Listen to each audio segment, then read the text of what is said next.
Tell me about tell me the story about the girl you met who was a Scientologist. Okay, now that was one of the best dates that was out of the 2 or 3 dates, there was 3 dates, but out of that 3 dates, that chick, amazing. Really? Was she the hottest?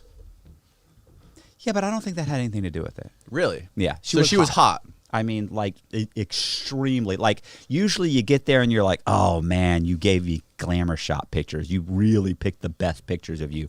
This chick walked up and over to me, and I was just like, my God. Run the numbers. Run the numbers for me. Like, what? Run the numbers. What was her cup size? What was her height? I'm not doing that. She was an attractive woman. What am I, 12? Did she have a fat ass? Fat ass? What? I'm not gonna say this. Paint us a picture, man. Paint me a fat picture. ass. Who says fat? What are you doing? You're a white guy. Paint Fat me a ass? picture. Yeah, I like a fat ass. Oh my God, this is horrible.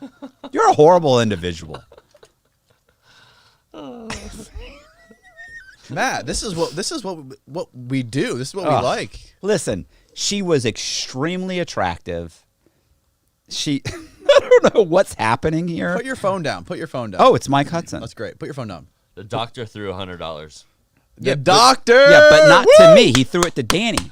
Shout out to the doctor. Unbelievable. The doctor. Doctor threw a Benjamin. That guy. So, so paint a picture for us. What's she? Yeah, blondes. What? Come on. Yeah, she had brown hair, How tall? brownish blonde. Oh, 5'4", maybe Whoa, 5. perfect. No, maybe 5'3". Actually, How much do you think she weighs?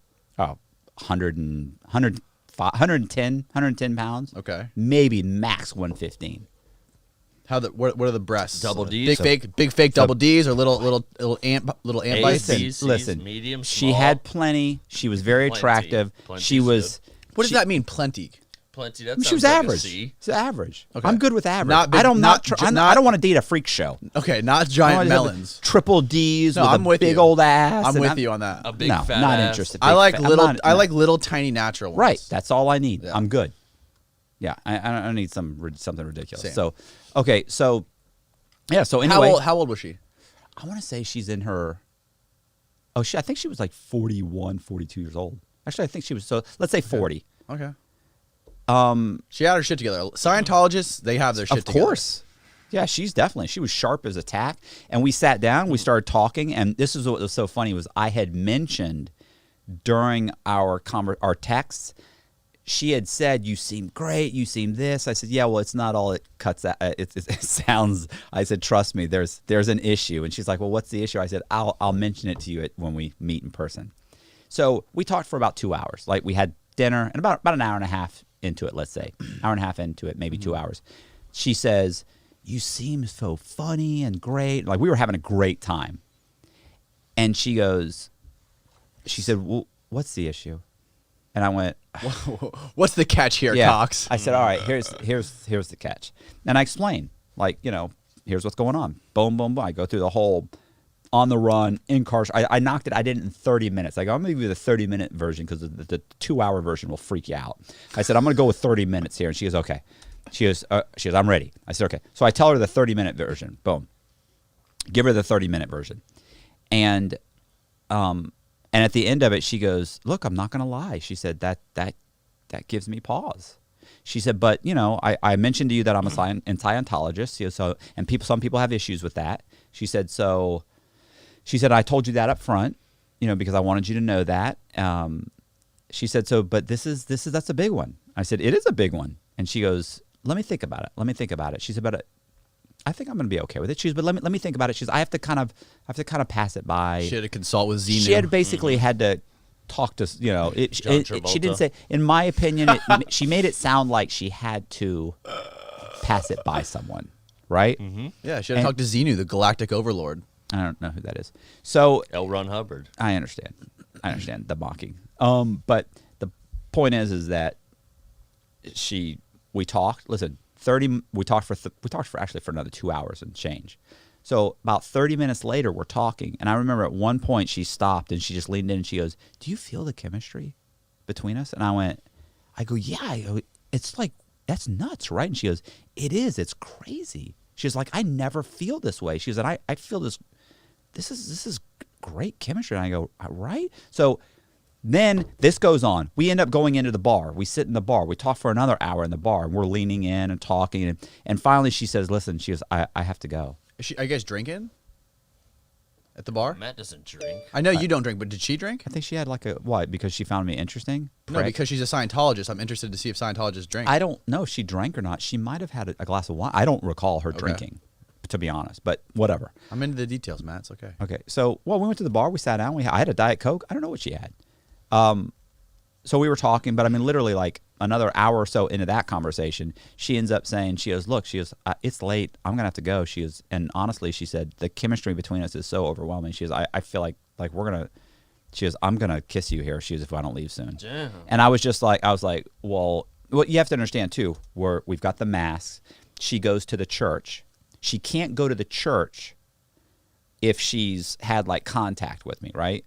So they have all these rules about that they're trying to keep from getting, like nobody in the church has gotten COVID. Okay. Because they're extremely stringent on the rules. And so anyway, I said, okay. I said, yeah, okay, that's cool. And we leave, and she gets in her car and she leaves, and she says, "Look," she goes, "I'm going to call you tomorrow." She said, "When, like," I go, "When do you want to see each other again?" She said, "Like, probably this weekend." I mean, she said, "I got to ask some people at the church how, like, about talking." That's weird.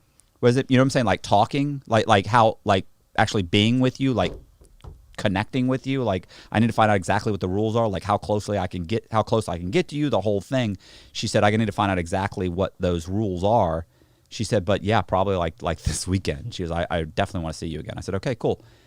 So that's it. The next day, she sends me a text. She says, "I had an amazing time. You're an amazing guy. The chemistry was overwhelming." She said, "I find you extremely attractive, interesting." She goes, "You're just an amazing individual all the way around." She goes, "And I know that this isn't going to make sense at all." She goes, "But I'm afraid we're going to have to keep this in the friend zone." She said, "It's just, I know it doesn't, I can't explain why. I just have to, it just can't go any further than where it is right now. And I'm so sorry." And she goes, "I understand if you'd be upset about that, but I would really like to keep you as a friend." And I went, Slow game.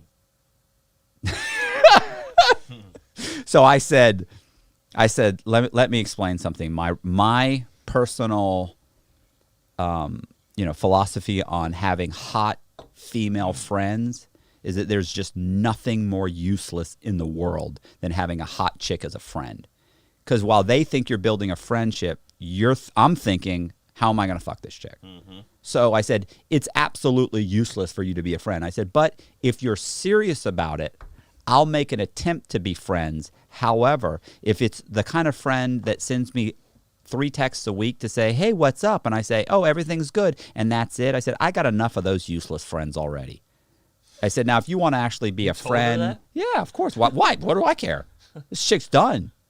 So I said, if you want to meet, have dinner, if you want to bounce business ideas, because she had some great business ideas. Like when I talked to her about my artwork. Is she rich? I mean, I didn't get into her. What kind of car did she drive? What the fuck is going on, bro? Do you really sit there at the first date and say, "So what's your financial status? How much do you have in the bank? What's in your 401k?" I didn't ask any of that Yeah, that's shit. how it works now, Matt. No, well, Scientologists aren't rich. Only the Yeah, they higher- are, bro. only- Are only you the kidding me? The higher ups, Bro, a lot of Scientologists are rich as fuck. not the ones that walk up and down the street in the white clothes. No, not those. Those are just the slaves. There's literally slaves in Scientology. You don't know that? Tell her you'll take the brain zapping test and shit if that's what they want. Yeah, get audited. Listen, Did they she don't say- want they don't want me as a member. Did she say she's I ever wouldn't be a seen- member of any church that would have me as a member. Did she say that she's ever seen any of your videos online? No, she hadn't seen anything. She didn't know anything about me. Remember, she only knew my name was Matt. That's all she knew until that night. So, Scientologists aren't allowed to use the internet, from what I hear. That's not true, bro. That's not true. I talk to this chick all the time. Like I texted her. Does she have YouTube? Yeah, she's got you. She's watched my stuff now. Oh, She's watched my stuff. Listen, she's got like a real corporate job. She doesn't work for Scientology. She has a corporate job. I mean, It must have been a while ago, but I interviewed multiple people on here. One of the guys, Ron Miscavige, I interviewed. He's the dad of David Miscavige, who is the fucking overlord of Scientology. Right. You're probably the reason she won't fucking see me. They Guarantee- probably found out I'm connected to you, and, Probably. and they're like, oh no, he's connected to For sure. Yeah. to Danny Jones. We're matchmaking over here. Not match. You destroyed my fucking match. I've You interviewed. destroyed I've it. interviewed. We set it up, the- and we laid it up to you. Anyways, all these guys, people tell me that the Scientologists maybe it's just the ones who live at the actual church, the people who live there, like the residents, they're not allowed to use the internet. Like they have internet, but it's very limited. Like they can't use YouTube or anything like that, and their search options are limited. Right. So So- Scientology is no more ridiculous than Christianity. It is a little bit different. I didn't say different. I didn't say it wasn't different. Ridiculous? I said it's no more ridiculous.